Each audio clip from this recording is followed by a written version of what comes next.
अज्ञानतिमिरान्धस्य ज्ञानञ्जनशलाकया चक्षुरुन्मीलितं येन तस्मै श्रीगुरुवे नमः। चैतन्य चरितमृत मध्य लीला अध्याय 6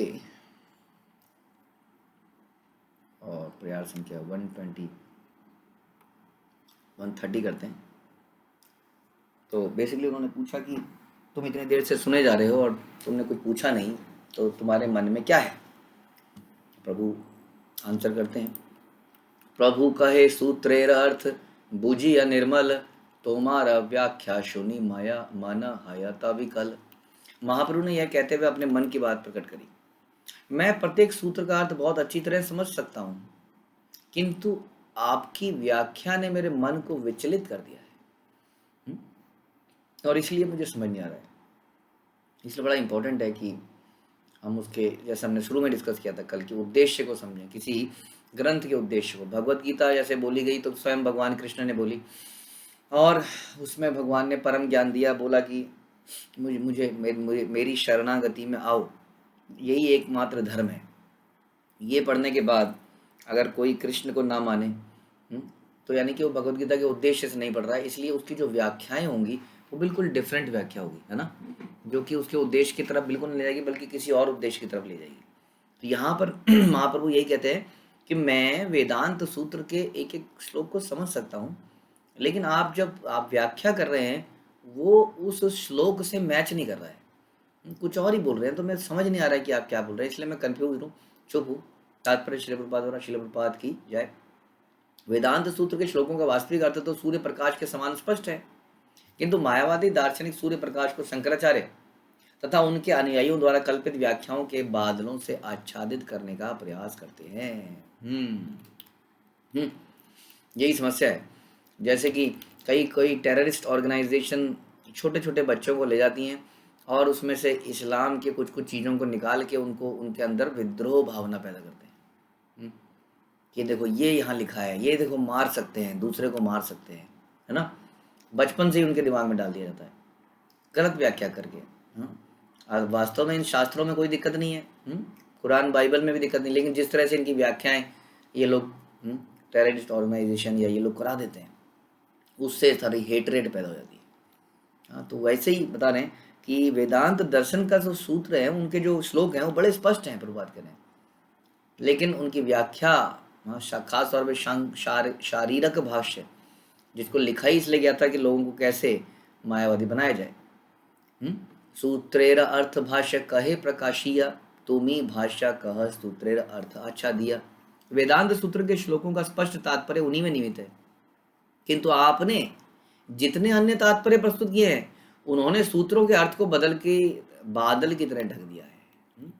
तात्पर्य किस लिए दिए जाते हैं? श्रील प्रभुपाद ने तात्पर्य दिए भक्ति वेदांत तात्पर्य, नाम ही है उसका भक्ति वेदांत तात्पर्य, वो उसकी भक्ति को बढ़ाने के लिए है। कई बार तात्पर्य में भगवान ने अगर अपना नाम लिखना भूल भी गए, मैं बोला तो भगवान ने कृष्ण बोल दिया, माना प्रभुपाद ने कृष्ण बोल दिया, या उसको और ज़्यादा क्लैरिफाई कर दिया। तो तात्पर्य का मतलब मूल श्लोक के उद्देश्य को पूरा करना है, ना कि कोई नया उद्देश्य स्थापित कर देना है। तो इसलिए ये बड़ा इम्पोर्टेंट है कि तात्पर्य करने वाला बहुत ही लेखक से परिचित हो, लेखक क्या कहना चाह रहा है। तो यहाँ पर बता रहे हैं कि बिल्कुल आपके तात्पर्य ने जो असली मतलब था उसको ढक दिया है, जैसे बादल ढक देता है आसमान को। सूत्रेर मुख्य अर्थ न कर व्याख्यान, कल्प नार्थे तुमी तहाँ कर आच्छादन। आप ब्रह्म सूत्र का मुख्य अर्थ नहीं बतला रहे, ऐसा लगता है कि आपका कार्य वास्तविक अर्थ को छुपाना है। वास्तव में ये तो सार्वभौम भट्टाचार्य भी नहीं जानते। ये तो वो शारीरिक भाष्य पढ़ रहे हैं और उसी को मानते हैं सच, इसलिए वो बता रहे हैं शारीरिक भाष्य का बिल्कुल यही मतलब है, असली अर्थ को छुपाना। आप जानते हैं कि पद्म पुराण में इसका उद्घाटन किया गया, जब पद्म पुराण में भगवान शिव जी को बोलते हैं कि तुम संसार में जन्म लो और मायावाद को फैलाओ, नास्तिकता को फैलाओ, मेरे कहने पर तुम्हें ऐसा करना पड़ेगा। तो शिव जी जो है शंकराचार्य बन के आए और ऐसा ढका वेदों के मतलब को कि लोग जो है मायावादी बन गए, और इस तरह से दूध अलग हो गया और पानी अलग हो गया। जो यानी कि दूध था वो उनके भाष्यों से अट्रैक्ट नहीं हुआ। हाँ, लेकिन जिसके अंदर कपटता थी, जिसके अंदर स्वयं ईश्वर बनने की इच्छा थी, वो ऐसे भाष्य को सुन के बड़ा उसको पसंद आया। वाह वाह वाह, यही तो मैं ढूंढ रहा था, मैं कैसे भगवान बन सकता हूँ। ये लोग सर्वेंट सर्वेंट सर्वेंट बोलते रहते हैं, पता नहीं क्या दिमाग खराब हो गया है। बचपन से हमने इतना पढ़ाई लिखाई इतना सर्वेंट बनने के लिए किया है, जरा इनके पास जाएंगे तो अपना सर्वेंट बना देंगे। हम्म। तो इसलिए जैसे ही वो भगवान वाली फिलॉसफी सुनते हैं तो बड़ा मज़ा आता है उन्हें। तो इस तरह से दूध का दूध और पानी का पानी हो जाता है। तो यहाँ बता रहे हैं कि ऐसा लगता है कि आपका कार्य वास्तविक अर्थ को छिपाना है। तात्पर्य, ये सारे मायावादियों या नास्तिकों की विशेषता है, जो वैदिक साहित्य का अर्थ अपनी कल्पना से करते हैं। ऐसे मूर्ख लोगों का वास्तविक प्रयोजन सारे वैदिक साहित्य पर निर्विशेषवादी निष्कर्ष आरोपित करना है। वास्तव में ये नास्तिक ही हैं और दिखने में आस्तिक लगते हैं, बड़े खतरनाक लोग हैं। वास्तव में ये नास्तिक ही हैं, बता रहे हैं। ये मायावादी नास्तिक भगवत गीता की भी व्याख्या करते हैं। भगवत गीता के प्रत्येक श्लोक में स्पष्ट कहा गया है कि कृष्ण पूर्ण पुरुषोत्तम भगवान है। प्रत्येक श्लोक में व्यासदेव कहते हैं श्री भगवान वाचा, यानी कि पूर्ण पुरुषोत्तम भगवान ने कहा। यह स्पष्ट कहा गया है कि भगवान परम पुरुष हैं। किंतु मायावादी नास्तिक तब भी यह सिद्ध करने का प्रयास करते हैं कि परम सत्य निराकार है। बोलते हैं नहीं श्री भगवान वाचा, वो कह रहे हैं इतना सारे श्लोकों में ये बोला गया श्री भगवान वाचा, लेखक नहीं बोला, जिसकी गीता को आप पढ़ रहे हो उसी ने बोल दिया। उसके बाद न जाने कितने श्लोकों में भगवान ने स्वयं बोला। फिर भी ये साबित करने का प्रयास कर रहे हैं कि भगवान क्या है, एक निराकार शक्ति है। वे अपने झूठे काल्पनिक अर्थ प्रस्तुत करने के लिए इतने वाक्य जाल तथा व्याकरण पर आधारित व्याख्या का सहारा लेते हैं कि अंत तो गत्वा वे हास्यास्पद लगने लगते हैं। इसलिए श्री चैतन्य महाप्रभु ने कहा कि किसी को भी वैदिक साहित्य की मायावादी व्याख्या नहीं सुननी चाहिए। ध्यान रखिए, नहीं सुननी चाहिए, बिल्कुल नहीं सुननी चाहिए। कई लोग हमसे बड़े हो जाते हैं कि क्या दिक्कत है, सुन ही लेंगे, क्या प्रॉब्लम हो जाएगी। बहुत ही क्लियरली लिखा गया है। उपनिषद शब्द यही मुख्य अर्थ है, से ही अर्थ मुख्य व्यास सूत्रे सब कया। श्री चैतन्य महाप्रभु ने आगे कहा, वेदांत सूत्र समस्त उपनिषदों का सार है। इसलिए उपनिषदों में जो भी मुख्य अर्थ है वह सब वेदांत सूत्र या व्यास सूत्र में भी अंकित है। यानी कि इसमें कैसे कुछ डिफरेंट हो सकता है। सारे वेदैश्च सर्वैर अहम एव वेद्यो। भगवान कृष्ण गीता में कहते हैं कि सारे वेदों में का निचोड़ मुझे जानना है। और आप बता रहे हैं कि भगवान निराकार है, एक शक्ति है, जबकि वेदों का जो मूल उद्देश्य ही यही है। भगवान गीता में कह रहे हैं कि सारे वेदों का निष्कर्ष है मुझे जानना, मुझे मतलब मुझे कृष्ण को जानना। लेकिन आप इस तरह से कर रहे हैं कि जैसे भगवान एक शक्ति है, केवल उनका कोई रूप नहीं है, सौंदर्य नहीं है। मुख्यार्थ छाड़िया कर गौणार्थ कल्पना, अभिदावृत्ति छाड़ी कर शब्देर लक्षण। प्रत्येक सूत्र के मुख्य प्रधान अर्थ को बिना किसी अनुमान के स्वीकार कर लेना चाहिए। समझे? जब किसी श्लोक को पढ़े तो बिना किसी अनुमान के, बिना किसी अनुमान के उसको वैसे ही मान लेना चाहिए, ना कि नहीं ये इसमें ऐसा बोलने का प्रयास किया होगा, है ना। तो आपको बोला गया कि एक गिलास पानी ले आओ। तो प्रभु जी बड़े भूखे हैं, बड़े प्यास, उन्हें ऐसा लग रहा होगा, उन्हें शायद शरबत की इच्छा हो रही होगी, लेकिन वो बोल नहीं पा रहे हैं, बोलने में संकोच कर रहे हैं, तो उन्हें शरबत दे देते हैं। क्योंकि हो सकता है उन्हें ऐसा लग रहा हो। अब बोला है कि एक गिलास पानी ले आओ, तो ऐसा अनुमान लगाना, ये है समस्या, अनुमान लगाना। ये बड़ा, जब भगवान ने बोला भूंजते थे तो हम पापम ये पचंती आत्म कारण, तो बोला गया कि जो अपने लिए खाना बनाते हैं वो क्या करते हैं, पाप खाते हैं। तो घर की गृहिणी सोचे कि मैं अपने लिए क्या बनाती हूँ, मैं तो अपने पति और बच्चों के लिए बनाती हूँ। पति कहेगा मैं अपने लिए क्या करता हूँ, मैं इनके लिए करता हूँ। तो हम में से कोई भी अपने लिए नहीं कर रहा, इसलिए हम में से कोई भी पाप नहीं कर रहा।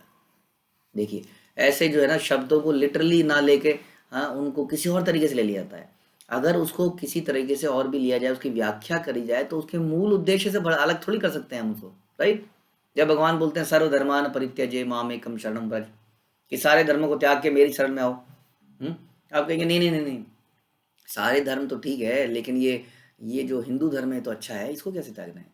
नहीं नहीं नहीं, लेकिन ये तो माता पिता का धर्म है, ये कैसे त्याग, ये तो ठीक है। जब उसने बोला सर्वधर्मान, जब वर्ड बिल्कुल क्लियर है सर्वधर्मान, तो इसलिए यही मतलब है, जो लिखा गया उसके मूल उद्देश्य को हटा नहीं सकते आप। तो यहाँ पर यही बार बार बता रहे हैं कि प्रत्येक सूत्र को बिना किसी अनुमान के स्वीकार करना चाहिए, अनुमान नहीं लगाना चाहिए उसमें। किंतु आप तो मुख्य अर्थ को त्याग कर अपने मनोकल्पित अर्थ को लेकर आगे बढ़ते हैं। अब थोड़ा थोड़ा गुरु की पोजीशन में देखिए, भगवान धीरे धीरे कितनी स्लोली धीरे धीरे गुरु बनते हुए आ रहे हैं। धीरे धीरे उनकी लैंग्वेज बदल रही है। अभी तक तो कुछ नहीं बोल रहे थे, अब बोलते जा रहे हैं कि आप तो मुख्य अर्थ को त्याग कर अपने मनोकल्पित अर्थ को लेकर आगे बढ़ते हैं। अब ये सुन के तो उसको हैरानी हो गई होगी। ये लड़का जरा सा लड़का लग रहा था, चुपचाप बैठा था साथ देने। मैंने सोचा कोई मूर्खाधिपति है। हाँ, यहाँ आप देखिए क्या बोल रहा है, मनोकल्पित अर्थ मतलब प्रामाणेर मध्य श्रुति प्रमाण प्रधान श्रुति ये मुख्यार्थ कहे से ही से प्रमाण। यद्यपि अन्य प्रमाण भी हैं, किंतु वैदिक प्रमाण को सर्वोपरि मानना चाहिए। वेदों में वर्णित सिद्धांतों का मुख्य अर्थ सर्वोत्तम प्रमाण है। इसलिए वेदों में पर्पस तो यही है, लेकिन वेदों में वो इतना गुह्य तरीके से बताया गया है। Only very very very intelligent person जो है वही उसके निचोड़ को निकाल सकते हैं। इसीलिए वेद व्यास ने पुराणों की रचना करी, ताकि हम जैसे लोग समझ सकें आसानी से, कहानियों के माध्यम से, है ना। नहीं तो वेदों में तो बहुत ही समझना बड़ा मुश्किल हो जाएगा। इस संबंध में जिन ग्रंथों का अध्ययन करना चाहिए वे हैं श्री जीव गोस्वामी द्वारा कृत सत्य तत्व संदर्भ, उस पर श्री बलदेव विद्याभूषण का भाष्य तथा ब्रह्म सूत्र के शास्त्र योनित्वात् तर्का प्रतिष्ठानात् तथा श्रुतेस्तु शब्द मूलत्वात् श्लोकों की श्री रामानुजाचार्य, मध्वाचार्य, निम्बाकाचार्य, बलदेव विद्याभूषण द्वारा इनकी व्याख्या की गई है। यदि हमें पढ़ना भी है तो इनके टिप्पणियों को पढ़िए। जीव गोस्वामी ने अपने सर्व संवादिनी पुस्तक में 10 प्रकार के प्रमाणों का वर्णन किया है। प्रत्यक्ष अनुभव, वैदिक प्रमाण, ऐतिहासिक संदर्भ, संकल्पना आदि। इन सबको सामान्यतः प्रमाण माना जाता है, किंतु संकल्पना प्रस्तुत करने वाले वैदिक प्रमाण पढ़ने वाले व्यक्ति तथा अनुभव द्वारा निष्कर्ष पर पहुंचने वाले व्यक्ति में निश्चित रूप से 4 दोष पाए जाते हैं। बता रहे हैं कि यदि हम क्या करेंगे, यदि हम रिसर्च करेंगे, रिसर्च करेंगे अगर हम, तो क्या होगा, हमारे साथ 4 समस्याएं हो सकती हैं। एक, हम गलती करते हैं। कहीं ना कहीं हम गलती करते हैं, क्योंकि हमारी इंद्रियां अपूर्ण है ना, हमारी बुद्धि लिमिटेड है, आंख कान की शक्ति लिमिटेड है, इसलिए हम गलती करते हैं तो भ्रमित हो जाते हैं, कुछ और मतलब निकल जाता है। और फिर उसको छुपाने के लिए धोखा देते हैं दूसरों को, ताकि दूसरों को पता ना चले कि मैंने गलती कर दी है। हाँ, तो इस प्रकार से ये 4 समस्याएं हैं कि हमारी इंद्रियां अपूर्ण हैं, इसलिए हम गलती करते हैं, इसलिए हम भ्रमित हो जाते हैं और धोखा देते हैं। यद्यपि प्रमाण सही हो सकता है, किंतु व्यक्ति अपने भौतिक दोषों के कारण भ्रमित हो जाता है। इसलिए बता रहे हैं कि यदि हम ये कोशिश करेंगे कि मैं देखूंगा तभी मानूंगा भगवान को, मुझे पहले भगवान दिखाओ, तो फिर हम गलत चीज़ को भगवान मान लेंगे कई बार। कोई आदमी नीला कलर का पेंट करके लेट जाएगा। जैसे कि चैतन्य महाप्रभु के समय में क्या हुआ था कि अचानक से एक बार उनके भक्त आए, चैतन्य महाप्रभु भगवान आ गए हैं, भगवान आ गए हैं। फिर भगवान आ गए मतलब वो तो सामने ही खड़े थे चैतन्य महाप्रभु स्वयं। नहीं, कृष्णा आ गए। कहाँ आ गए हैं? वो कालिया घाट के सामने कालिया के रूप में प्रस्तुत हैं। रोज रात को कालिया बन के आते हैं, नृत्य करते हैं। हाँ, तो उन्होंने डांट दिया पकड़ के, चुप रहो, मैं मतलब की बात मत करो। फिर आ गए दोबारा से अगले दिन, अच्छा रुको, मेरे साथ चलो। हाँ, उस दिन सारा पर्दाफाश होता है और सारा गांव वाले सब लोग ये सोचे बैठे होते हैं यहाँ पे कृष्ण स्वयं आते हैं। तो पता लगता है कि मछुआरा रात को निकलता है नाव लेके पानी में, और उसके ऊपर कुछ वो दिए जैसी चीज़ रखता है। हाँ, और नाव जो है पानी में ऐसे ऐसे थोड़ा ऊंचा नीचा होती है, कुछ खचल पचल की आवाज़ आती है, तो लोगों को लगता है वो फन जो है उसके फन ऊपर नीचे हो रहे हैं। हाँ, जैसे दिए नीचे ऊंचे होते हैं और उनमें मड़ियाँ जल रही हैं कालिया की उसमें। तो इस प्रकार से प्रत्यक्ष प्रमाण, सामने देखा, आंखों देखा कानों सुना, बात भी झूठ हो जाती है, क्योंकि हमारी इंद्रियां पूर्ण है। यदि हम इसके हिसाब से निष्कर्ष निकालने लगाएंगे तो पता नहीं किस किस को भगवान मान लेंगे। जैसे भक्ति विनोद ठाकुर के समय एक व्यक्ति ने अपने आप को क्या बोल दिया था कि मैं नारायण हूँ। आपको टच करेगा, आपके कोई घाव भर देगा। घाव भरने वाले आजकल बड़े जल्दी भगवान बनते हैं, ध्यान रखिए। घाव भरने वाले, सोना पैदा करने वाले, आपके घर में से शनि की दशा को हटाने वाले, ये लोग तुरंत भगवान बन जाते हैं और सब लोग इन्हें भगवान मान लेते हैं। जरा सी ये शक्तियाँ दिखाते हैं। कोई पानी पे चलने लगता है। हाँ, प्रभुपाद कहते हैं पानी में चलने के लिए तुमने अपने जीवन के 40 साल लगा दिए, अरे नाव लेके पानी में चल लेते, उसमें 40-50 साल की तपस्या करने की क्या जरूरत थी। हाँ, एक बार पीसी सरकार बोलते हैं, पीसी सरकार जानते हैं आप? पीसी सरकार पीछे सरकार एक बहुत बड़ा जादूगर है, पता नहीं अब है कि नहीं है, लेकिन था काफ़ी समय पहले तो था। तो वो पीछे सरकार बहुत बड़ा जादूगर है, बहुत ट्रिक्स करता है। तो वो प्रभुपाद से एक बार मिला था और उसने प्रभुपाद को दिखाया, एकदम से कहीं कपड़े के नीचे से कोई आदमी निकाल दिया, कोई कबूतर निकाल दिया। तो प्रभुपाद चुपचाप खड़े रहे, इम्प्रेस नहीं हुए उससे। तो उनसे बात हुई कि क्या, उसने पूछा क्या तुम ये कर सकते हो? उसने कहा नहीं, प्रभुपाद ने कहा नहीं, मैं ये तो नहीं कर सकता हूँ, लेकिन मैं इससे बड़ा काम कर सकता हूँ जो तुम नहीं कर सकते। उसने कहा क्या? उसने कहा तुम किसी को मरने से बचा सकते हो, जीवन मरण के चरण से निकाल सकते हो। उसने कहा नहीं नहीं, ये नहीं कर सकता मैं, हाँ बहुत कुछ कर सकता हूँ लेकिन ये नहीं कर सकता। उसने कहा ये मैं कर सकता हूँ, प्रभुपाद ने कहा। हाँ, तो इस प्रकार से बहुत बड़े जादूगर जो हैं वो भगवान बन जाते हैं तुरंत। एक ऐसे भगवान भी थे, हाँ, जो कि सोना पैदा करते थे। आपको याद होगा पीछे उनका पर्दाफाश हुआ था, सोना पैदा करते थे। और जब वो मरे तो पता लगा पता नहीं कितने सोने के टन उनके अंदर वहाँ पे रखे हुए थे। तो सोना पता नहीं दूसरों को देते थे या दूसरों का सोना अपने पास रख लेते थे, क्या था ये नहीं पता। लेकिन ऐसे लोग भगवान बन जाते हैं यदि कि प्रत्यक्ष प्रमाण अगर हम करेंगे, आंखों देखा। इसलिए कुछ दिन पहले हम सुन रहे थे कि साधु को भी सुन के समझना चाहिए। कई बार हम उसकी उसकी छवि से अट्रैक्ट हो जाते हैं, जैसे हमने बोला। फिर क्या लगते हैं ये लोग धोखेबाज लोग, साधारण सी जनता को धोखा देने के लिए ऐसा आचरण बना लेते हैं, ऐसी वेशभूषा बनाते हैं कि देखने वाले को लगता है वो साक्षात कृष्ण जो है व्यास गद्दी में बैठ के बोल रहे हैं। ऐसा लगता है ना, ऐसा लगने लगता है। ऐसे वो अपने बाल, ऐसे वो मुखमंडल सजा लेते हैं। आप देखेंगे जगह जगह पर उनके पोस्टर लगे होंगे, हाँ, तो ऐसा लगता है स्वयं भगवान आ गए। तो प्रत्यक्ष प्रमाण जो है बड़ा खतरनाक हो सकता है। क्यों? जबकि ऐसा बोला जाता है कि देख कर ही बिलीव करना चाहिए, सुन कर ही बिलीव करना चाहिए, है कि नहीं? देख के बिलीव करेंगे तो हमें वो एरोप्लेन इतना सा लगेगा। क्या एरोप्लेन इतना सा है? एरोप्लेन तो बहुत बड़ा है। हमें लगेगा अरे कितना छोटा सा खिलौना सा हवा में उड़ रहा है किसी बच्चे का, है ना? तो देख के करेंगे, सुन के करेंगे तो न जाने क्या क्या, कोई दूर से कुकर की आवाज़ हमें लगेगा कि जैसे ट्रेन चल रही है, न जाने क्या क्या अपूर्णताएं हैं। इसलिए सब बोला जाता है कि जो वैदिक प्रमाण है उसको श्रवण के माध्यम से हम जब लेंगे तो वही सही है। यहाँ पर यही बात की पुष्टि करी जा रही है। इसलिए श्रवण जो है सबसे इम्पोर्टेंट है, वो भी किसी बोनाफाइड अथॉरिटी से, मतलब कि यथार्थ जो गुरु परंपरा है उससे जब हम सुनते हैं तभी हमें समझ में आता है कि सत्य क्या है, अदरवाइज हमसे गलतियां होती हैं। प्रत्यक्ष प्रस्तुति को छोड़कर बाकी में यह संभावना बनी रहती है कि अनुमान सही ना हो। इसलिए निष्कर्ष यह है कि प्रत्यक्ष प्रस्तुति को ही प्रमाण माना जा सकता है, अनुमान को नहीं। वह तो मात्र प्रमाण को निश्चित करने का साधन है। यहाँ पर जो बताया जा रहा है, ये बताया जा रहा है प्रस्तुति, जो आपके सामने प्रमाण को प्रस्तुत किया जाता है किसके द्वारा? गुरु परंपरा के द्वारा। यदि उसको सुनते हैं आप, भगवदगीता की कथन अपने आप में प्रमाण है कि कुरुक्षेत्र नामक तीर्थ स्थान में युद्ध के लिए कौरव तथा पांडव एकत्र हुए। बोलते हैं ना, धर्म क्षेत्र कुरुक्षेत्र समवेता युत्सव। एकत्र होने के बाद उन्होंने क्या किया? किम किम अकुर्वता संजय। यही धृतराष्ट्र का संजय से प्रश्न है। Simple, very simple. यद्यपि ये कथन अत्यंत स्पष्ट है, किंतु नास्तिक लोग क्या बोलते हैं? नास्तिक लोग कहते हैं धर्म क्षेत्र तथा कुरुक्षेत्र शब्दों का भिन्न अर्थ निकालने की चेष्टा करते हैं।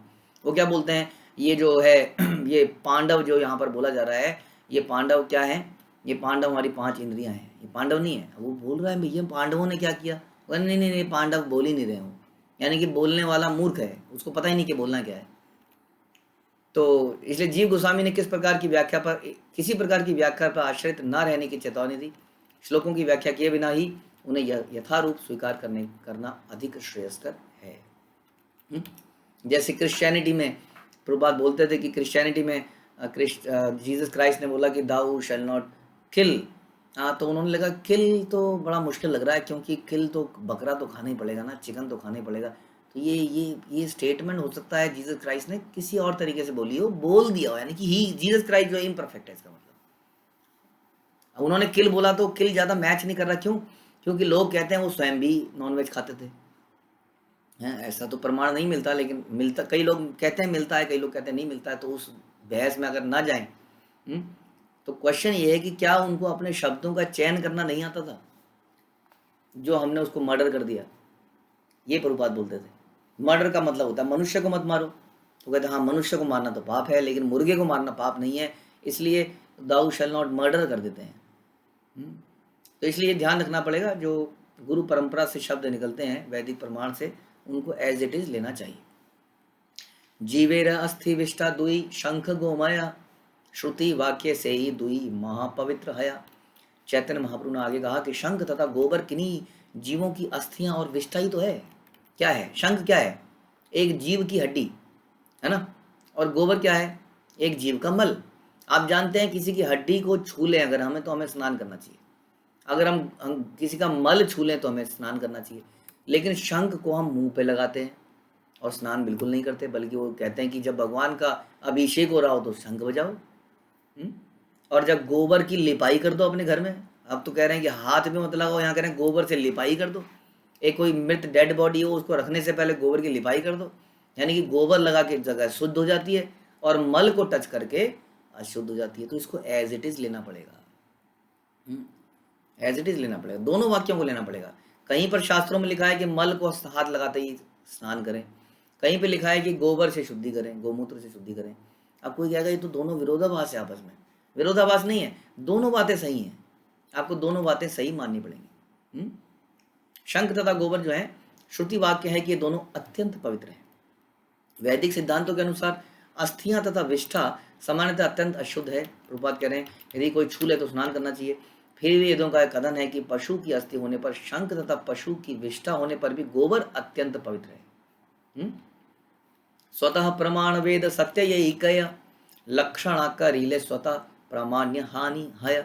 वैदिक कथन स्वतः प्रमाण होते हैं, स्वतः ही प्रमाण है। वेदों में वर्णित प्रत्येक कथन को स्वीकार करना चाहिए। यदि हम अपनी खुद की मनोकल्पना से उसकी व्याख्या करते हैं तो वैदिक प्रमाण की सत्ता तुरंत नष्ट हो जाती है। मनोकल्पना बिल्कुल नहीं करनी है, नहीं तो अर्थ का अनर्थ हो जाएगा। यहाँ बता रहे हैं कि प्रमाण 4 प्रकार के हैं। प्रभुपाद कह रहे हैं प्रत्यक्ष, परिकल्पना, ऐतिहासिक संदर्भ तथा वेद। इनमें से वैदिक प्रमाण सर्वोपरि है। ठीक है, प्रत्यक्ष अनुभव मैंने भी आपको बताया था अपनी इंद्रियों के द्वारा, कल्पना अनुमान लगाना, ऐतिहासिक किसी ने कहा अरे मैंने सुना है वो ऐसा कह रहा है, और एक है वेद, वेद वाक्य। तो इसमें जो वैदिक प्रमाण है वो सर्वोपरि है। यदि हम श्रुति वाक्य वैदिक वाणी की अनुमानित व्याख्या करना चाहते हैं तो हम अपनी सुविधा अनुसार मनोकल्पित व्याख्या करेंगे। सर्वप्रथम अपनी सुविधा अनुसार क्यों करेंगे? क्योंकि हर आदमी यही कोशिश करता है साबित करने की कि वो सही है, नहीं तो उसको बदलना पड़ता है, चेंज होना पड़ता है। जैसे मैंने बताया कि दाऊ शैल नॉट किल और मर्डर, इसलिए वो अपने हिसाब से उसकी व्याख्या कर देता है हर व्यक्ति। जिसको सवेरे नहीं उठना है वो बोलेगा जी भक्ति विनोद ठाकुर ने कहा है कि हेल्थ इज नंबर 1, हेल्थ के बाद साधना आती है प्रभु जी। तो मैं अगर सवेरे जल्दी उठ जाऊंगा तो हेल्थ खराब हो जाएगी, तो साधना क्या करूंगा? और वो 10 लॉजिक बता देगा। शिला प्रभुपाद ने देखिए कहा है, ये देखिए यहाँ पर कि health is very important. Health रहेगी तो ही तो हम कुछ सेवा कर पाएंगे। इसलिए कोई दूसरा व्यक्ति आएगा वो कहेगा health is not important at all, Sadhana he important है, देखिए यहाँ का है। तो कहने का मतलब है कि वैदिक शास्त्रों को और व्याख्याओं को अपने हिसाब से कैसे भी मरोड़ा जा सकता है। इसलिए हमें करना क्या होगा, हमें उसके ओरिजिनल उद्देश्य के हिसाब से उसे समझना पड़ेगा। इसलिए गुरु प्रमाण पत्र, गुरु प्रमाण के अनुसार, गुरु परंपरा के अनुसार जो हमें व्याख्या दी गई है उसी को वैसे ही अपनाना चाहिए, अपना दिमाग बिल्कुल नहीं लगाना चाहिए। श्री मध्वाचार्य ने दृष्टे तु सूत्र की टीका करते हुए भविष्य पुराण का निम्नलिखित उदाहरण दिया। ऋग्वेद, यजुर्वेद, सामवेद, अथर्ववेद, महाभारत, पंचरात्र तथा मूल रामायण वैदिक ग्रंथ माने जाते हैं। हाँ, पुराण जो है विशेषतः वैष्णव के निमित्त हैं और वे भी वैदिक ग्रंथ हैं। अतएव पुराणों, महाभारत तथा रामायण में जो भी कहा गया है वह स्वतः प्रमाण है, इनका अनुमान लगाने की आवश्यकता नहीं। चूंकि भगवद गीता महान महाभारत का अंश है, अतएव भगवद गीता के सारे कथन स्वतः प्रमाण है। फलतः इनके विषय में अनुमान लगाने की कोई आवश्यकता नहीं है। अनुमान लगाने से वैदिक साहित्य की समस्त प्रामाणिकता नष्ट हो जाती है। सुना आपने? ये मध्वाचार्य ने लिखा वेदांत सूत्र में। व्यास सूत्रेर अर्थ यही छे, सूर्येरा किरण स्वकल्पित भाष्य मेघे करे आच्छादन। श्री चैतन्य महाप्रभु ने आगे कहा, श्री व्यासदेव द्वारा रचित ब्रह्म सूत्र सूर्य के समान तेजस्वी है। इसके अर्थ का अनुमान लगाने की चेष्टा सूर्य के प्रकाश को केवल बादल से आच्छादित करने के समान है। ज़्यादा देर तक नहीं रोक पाओगे, और अगर बादल आ भी गया सूर्य के आगे तो भी रोशनी फिर भी बनी रहती है। इसलिए इसके ओरिजिनल जो है, इसका जो अर्थ है वो ओरिजिनल अर्थ को ही आगे एक दिन आ ही जाएगा। वेद पुराणे कहे ब्रह्म निरूपण से ही ब्रह्म बृहद्वस्तु ईश्वर लक्षण। सारे वेदों तथा वैदिक सिद्धांतों का अनुगमन करने वाले अन्य साहित्य का निश्चित मत है कि परब्रह्म ही परम सत्य है, सबसे महान है और भगवान का एक पहलू है। प्रभुपाद बता रहे हैं कि कृष्ण सब में सर्वोच्च है। भगवत गीता में 15.15 में जो अभी हमने सुना था, बोला था, वेदेश सर्वेर अहम एव वेद्या, सारे वेदों में जानने योग्य मैं ही हूँ। श्रीमद् भागवत में भी कहा गया 1.2.11 में कि परम सत्य ब्रह्म परमात्मा तथा भगवान 3 अवस्थाओं में समझा जाता है। इसलिए जो यहाँ बता रहे हैं कि जो ब्रह्म है, पर ब्रह्म है, वो भगवान का एक पहलू है। अब ये धीरे धीरे मायावाद फिलॉसफी को उसको समझा रहे हैं सार्वभौम भट्टाचार्य को, क्योंकि ये लोग केवल ब्रह्म को ही मानते हैं या ब्रह्म ज्योति को ही सब कुछ मानते हैं, और ये मानते हैं कि जीव भी उस ब्रह्म ज्योति में चला जाता है और भगवान बन जाता है। अब यहाँ पे धीरे धीरे चैतन्य महाप्रभु उनको बता रहे हैं कि जो ब्रह्म है, जो ब्रह्म ज्योति है, जो प्रकाश है, वो भगवान का एक पहलू मात्र है बस। सर्वेक्षय परिपूर्ण स्वयं भगवान, तारे निराकार करी करह व्याख्यान। वास्तव में परम सत्य एक पुरुष है, पूर्ण पुरुष भगवान है और सभी ऐश्वर्यों से पूर्णतया युक्त है। ये कौन बता रहा है? ये बता रहे हैं चैतन्य महाप्रभु, जो कि स्वयं भगवान है, यानी कि वो अपने बारे में बता रहे हैं। आप बताइए, अपने बारे में कोई व्यक्ति उससे बेहतर कौन बता सकता है उसके अलावा? हाँ, जैसे कि मैंने बताया कि पानी चाहिए, अब वो ले आए शरबत। नहीं पानी नहीं, आप, मुझे मालूम है आपको शरबत चाहिए। अरे भैया पानी चाहिए, पानी, गर्मी लग रही है, प्यास इसी से बुझेगी। नहीं, मैं जानता हूँ, मैं आपको अच्छे तरह से जानता हूँ। ऐसे व्यक्ति को एक झापट रसीद होना चाहिए। उसको बता रहा है व्यक्ति, जो खुद बता रहा है उसको क्या चाहिए, वो कह रहा है नहीं मैं आपको आपसे ज़्यादा जानता हूँ। बताइए।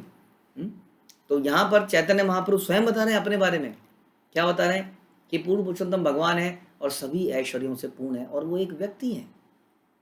वास्तव में परम पुरुष, परम सत्य एक पुरुष है, पूर्ण पुरुषोत्तम है, भगवान है और सभी ऐश्वर्यों से पूर्ण है।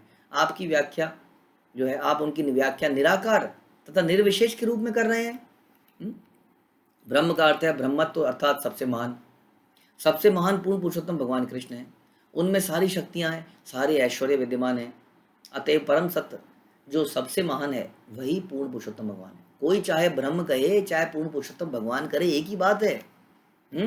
बात तो एक ही है। उनकी शक्ति या वो एक ही तो है, उन्हीं की तो शक्ति है, क्योंकि ये अभिन्न है। भगवत गीता में अर्जुन ने कृष्ण को परम ब्रह्म, परम धाम के रूप में स्वीकार किया। यद्यपि कभी कभी जीवों को अथवा भौतिक प्रकृति को ब्रह्म भी कह देते हैं, किंतु पर ब्रह्म तो सबसे श्रेष्ठ है। पूर्ण पुरुषोत्तम भगवान श्री कृष्ण वही पर ब्रह्म है। वे सभी ऐश्वर्यों से पूर्ण है। उनके पास सारा का सारा संपत्ति है, वेल्थ है, सारा बल है, सारा का सारा यश है, सारा ज्ञान है, सौंदर्य है, वैराग्य है। वे शाश्वत रूप से पुरुष हैं और शाश्वत रूप से सर्वोपरि हैं। यदि कोई निराकार कह के उनकी व्याख्या करता है तो ब्रह्म के अस्तित्व अर्थ को आच्छादित कर देता है। तो यहाँ पे बताया है कि प्रभुपाद की ब्रह्म का वास्तविक अर्थ क्या है? सबसे महान। तो अगर आप ब्रह्म बोलते हैं तो उसको ब्रह्म ज्योति क्यों समझते हैं? सबसे महान रूप के अर्थ से भी तो देख सकते हैं, जो कि स्वयं भगवान कृष्ण है। निर्विशेष तारे कहे यही श्रुति गण, प्राकृत निषेधी करे अप्राकृत स्थापन। वेदों में जहाँ कहीं भी निराकार का वर्णन हुआ है, वहाँ वेदों का उद्देश्य यह स्थापित करना है कि पूर्ण पुरुषोत्तम भगवान से संबंधित हर वस्तु दिव्य है और भौतिक गुणों से सर्वथा स्वतंत्र है। इसलिए बोला जाता है निर्गुण निर्विकार। निर्गुण क्या मतलब है? निर्गुण मतलब तो नॉर्मल आदमी निकालेगा तो अरे भैया निर्गुण, निरपट, एकदम कोई गुण नहीं है इसके अंदर। हाँ, निर्गुण है, निराकार है, ये संसारी गुण नहीं है, संसारी आकार नहीं है। ये दिव्य है, सब कुछ क्या है? दिव्य गुण है, दिव्य रूप है। ये संसार का रूप नहीं है। इसका मतलब ये नहीं है रूप नहीं है, दिव्य रूप है। ये यहाँ पर बता रहे हैं कि वेदों का उद्देश्य यह स्थापित करना है कि उनकी हर वस्तु दिव्य है, भौतिक गुणों से सर्वथा स्वतंत्र है, भिन्न है। इसलिए जब हम कभी का चर्चा करते हैं कि भगवान मनुष्य जैसा कैसा बन गया, ऐसा तो नहीं है कि मनुष्य ने भगवान की कल्पना अपने जैसी कर ली। नहीं, ऐसा नहीं है। एक साधारण सा व्यक्ति, माना एक, अगर आपके सामने नरेंद्र मोदी भी खड़े हो जाएं तो आपको लगेगा जैसा मैं हूँ वैसा ही है। हम्म? आपको आप कोई कहेगा नहीं जी उसकी दाढ़ी बढ़ गई है, आपकी दाढ़ी कहाँ है, तो कोई दाढ़ी वाले आदमी को ले आइए, जैसा मैं हूँ वो कहेगा वैसा ही है, क्या फ़र्क है। लेकिन वास्तव में कितना फ़र्क है, बहुत फ़र्क है। देखने में अगर वैसा लगता भी है तो भी बहुत फ़र्क है। वो भारत के प्रधानमंत्री हैं। हम्म? उसी तरीके से हमने बताया कि कैसे कृष्ण जो है हम उनके जैसे देखने में लगते हैं, वो हमारे जैसे नहीं लगते हैं, लेकिन हम केवल लगते हैं। हाँ, जैसे किसी एक बार मैंने आपको बताया था कि एक बार कनॉट प्लेस में हमारे मित्र थे। हाँ, उस मित्र को उन्होंने देखा जी, ये देखो जी रेबैन का चश्मा, रेबैन का चश्मा। कितने में दोगे? उसने कहा जी 500 में ले जाओ, 500 में ले जाओ। हाँ, समझ गए चोरी का है। तो उसने फटाफट दिखाया और रखा और लेके आ गया, और बाहर डब्बे में बहुत अच्छी पैकिंग रेबैन, और जब उसने खोला घर में आके तो उसके अंदर पत्थर थे। हाँ, तो पैकिंग जो है ना, उसी तरह से हमारी भी पैकिंग ज़बरदस्त है। आप जानते ही हमारी पैकिंग कितनी अच्छी है। हाँ, इस पैकिंग को हम कितना सजाते हैं रोज़।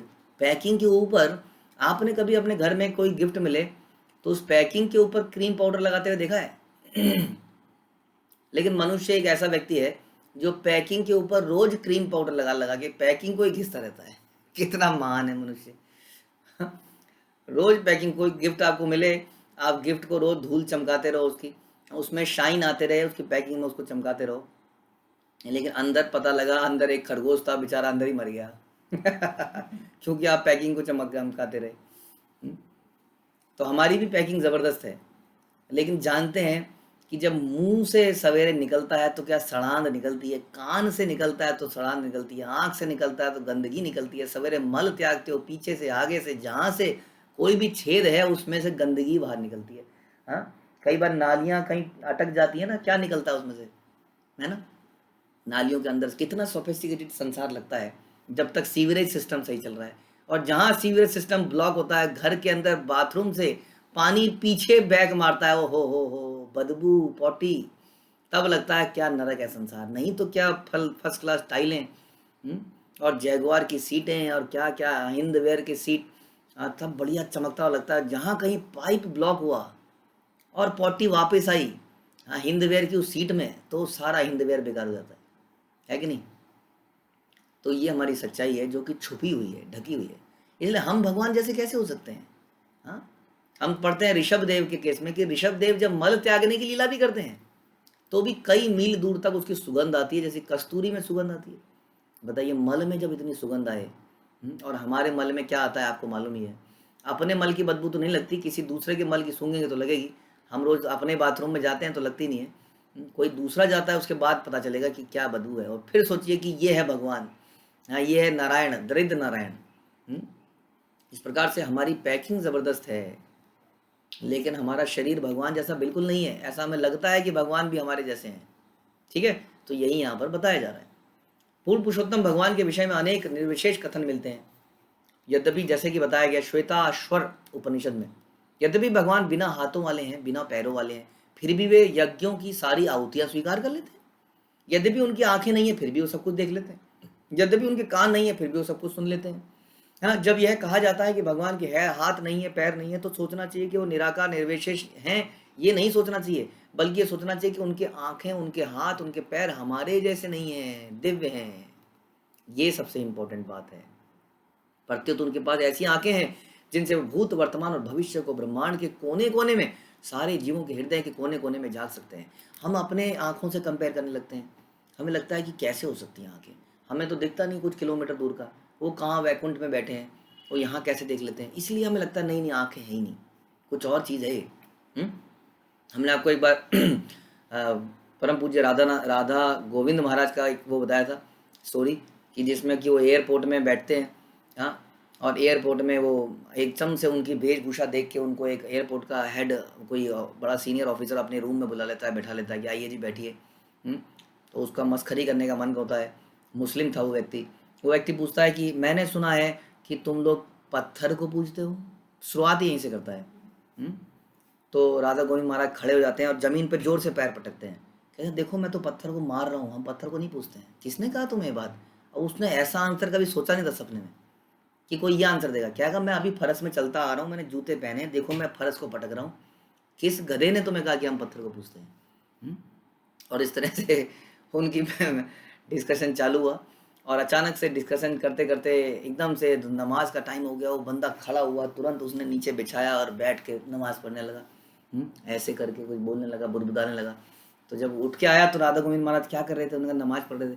हाँ, तो तूने तुम्हें तुम्हें क्या लगता है कि तुम्हारा ये जो तुमने जो बोला ये भगवान ने सुन लिया? उन्होंने कहा, कैसे नहीं सुना? हाँ, तो उन्होंने कहा कैसे सुन लिया? भगवान सुनते कैसे हैं? वो झुंझला गया। उसने कहा कैसे सुनते हैं मतलब तुम कैसे सुनते हो? उसने कहा मैं तो कान से सुनता हूँ। उसने कहा तो भगवान भी कान से सुनते हैं? अब वो सब सब पका गया। भगवान के कान है ना, इसका मतलब अच्छा भगवान के कान है। हाँ, तो उसी तरह से बोला कि तुमने यहाँ पे प्रेयर करी कमरे के अंदर, भगवान ने देख ली, तुम्हारे अल्लाह ने देख ली? कहता हाँ, कैसे नहीं देखी? वो देखते हैं, सब देख सकते हैं। तो कैसे देख सकते हैं? तो आँख से देख सकते हैं, जैसे तुम देखते हो। तो उनके आँख भी हैं, उनके कान भी हैं, नाक भी है, मुंह भी है। तो चेहरे में यही तो सब चीज़ें होती हैं, और कौन सी होती हैं? तो इसका मतलब उनका रूप है कि नहीं है? हाँ, अब वो बिल्कुल सकपका गया। उसने कहा कभी मेरे को आज तक किसी ने ऐसा नहीं सुनाया था। ये बिल्कुल सत्य घटना है। महाराज बता रहे थे उन्होंने गिफ्ट में उस बड़ी महंगी घड़ी दी उन्हें अपनी। उसके बाद पहली बार किसी ने उनको ऐसे झंझोर दिया था। तो इस प्रकार से यदि आप ध्यान से सोचेंगे तो पता चलेगा कि भगवान के आँख, मुँह सब कुछ है, लेकिन वो दिव्य है, हमारे जैसा नहीं है। या श्रुतिर जलपति निर्विशेषम सा भी धत्ते सा विशेषमेव विचार योगे सति हंततासाम प्रयो बलीयस विशेषमेव। कि चैतन्य महाप्रभु ने आगे कहा कि परम सत्य को निराकार वर्णित करने वाले मंत्र अंत में यही सिद्ध करते हैं कि परम सत्य एक पुरुष है। भगवान निराकार तथा साकार इन दो रूपों में समझे जाते हैं। यदि कोई व्यक्ति पूर्ण पुरुषोत्तम भगवान को इन दोनों रूपों में मानता है तो वह सचमुच परम सत्य को समझ सकता है। तो ही समझ सकता है। वह जानता है कि साकार ज्ञान सशक्त है, क्योंकि हम देखते हैं कि हर वस्तु विविधता से पूर्ण है। कोई व्यक्ति ऐसी वस्तु नहीं देख सकता जो विविधता से पूर्ण ना हो। ब्रह्म ही ते जन्म विश्व भ्रमे ते जीवया सही ब्रह्म पुनरपि हया लया। इस विराट जगत की प्रत्येक वस्तु परम सत्य से उत्पन्न होती है, उसी में रहती है और प्रलय के बाद पुनः परम सत्य में प्रवेश करती है। तो हर चीज परम सत्य से निकलती है और अंत में उसी से निकल के मैनिफेस्ट होती है, कुछ कुछ करती है और अंत में परम सत्य में ही प्रवेश हो जाती है। यहाँ बता रहे हैं तात्पर्य प्रभुपाद बताते हैं कि ब्रह्म सूत्र का भी प्रारंभिक श्लोक से होता है। जन्मादस्यतः परम सत्य वे हैं जिनसे प्रत्येक वस्तु उद्भूत होती है। जैसे भगवान कहते हैं अहम सर्वस्व प्रभवो मत्ता सर्वस्व प्रवर्तते, कि आध्यात्मिक और भौतिक सारी संसार की वस्तुएं मेरे में से ही निकलती है। मैं समस्त आध्यात्मिक और भौतिक जगत का उद्गम हूँ, मुझसे ही हर वस्तु उत्पन्न होती है। अतएव कृष्ण ही आदि परम सत्य हैं, पूर्ण पुरुषोत्तम भगवान हैं। और फिर कृष्ण कहते हैं कि मया तदमिदम सर्वम जगदव्यक्त मूर्तिना, ये सारा जगत मेरी अव्यक्त रूप से मेरे द्वारा व्याप्त है। अव्यक्त रूप से सारा जगत मेरे अव्यक्त रूप से मेरे द्वारा व्याप्त है।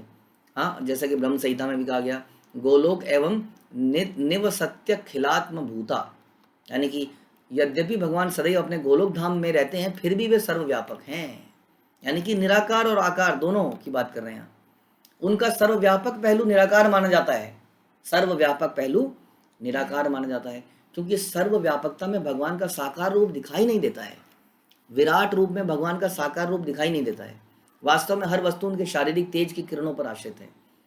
लेकिन उसके बावजूद बता रहे हैं कि भगवान गोलोक धाम में अपने साकार रूप में भी रहते हैं। जैसे बोलते यस्य प्रभा प्रभव तो जगदंड कोटिश्व शेष वसुधा दिवी भूति भिन्नम। भगवान के शारीरिक तेज की किरणों के कारण लाखों लोकों की सृष्टि होती है, जिस प्रकार सूर्य से ग्रहों की उत्पत्ति होती है।